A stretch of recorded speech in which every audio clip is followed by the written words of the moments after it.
నేను దేవుడిని ఫాలో అయితే చాలు, ఉమ్, నేను బతికిపోతాను, ఉమ్, నా కుటుంబంతో హ్యాపీగా ఉంటాననేసి అనుకుని ఉమ్. సగంలో వాళ్ళు చాలా మంది చనిపోయిన వాళ్ళు కూడా ఉన్నారు కదా.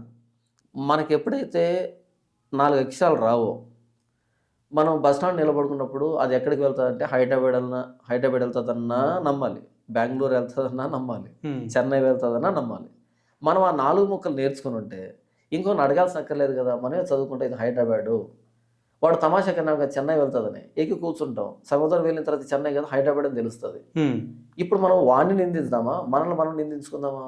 ఆబ్వియస్లీ. ఆ 4 ముక్కలు నేర్చుకుని ఉంటే మనము ఎవడో మనల్ని చీట్ చేయాల్సిన అవసరం లేదు కదా. ఉమ్, ఈ ఎవరైతే నాకు చర్చికి వెళ్తానో లేకపోతే ఈ పాస్టర్ చెప్పిన మాటలు వింటానో అని అనుకుంటున్నారో, అలా వాళ్ళు ఆ బైబిల్ని చదివితే సరిపోతుంది కదా. ఉమ్.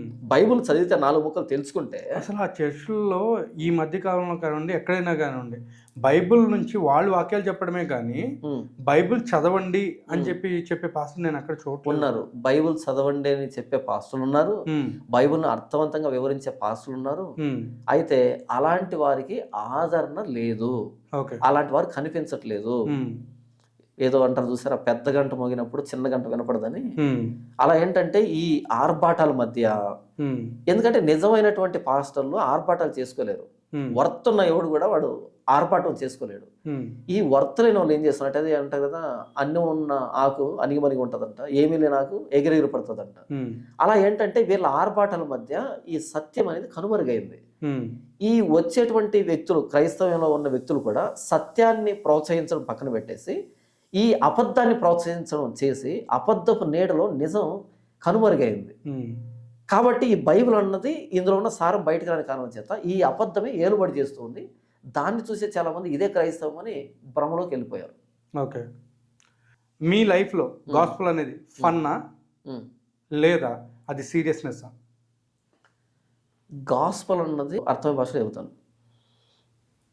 మీరు బండి మీద వెళ్తున్నారు, యాక్సిడెంట్ అయింది, చేతులు కాళ్ళు తెగిపడిపోయాయి, తలకు బలమైన గాయమైంది, రక్తం అంతా పోయింది.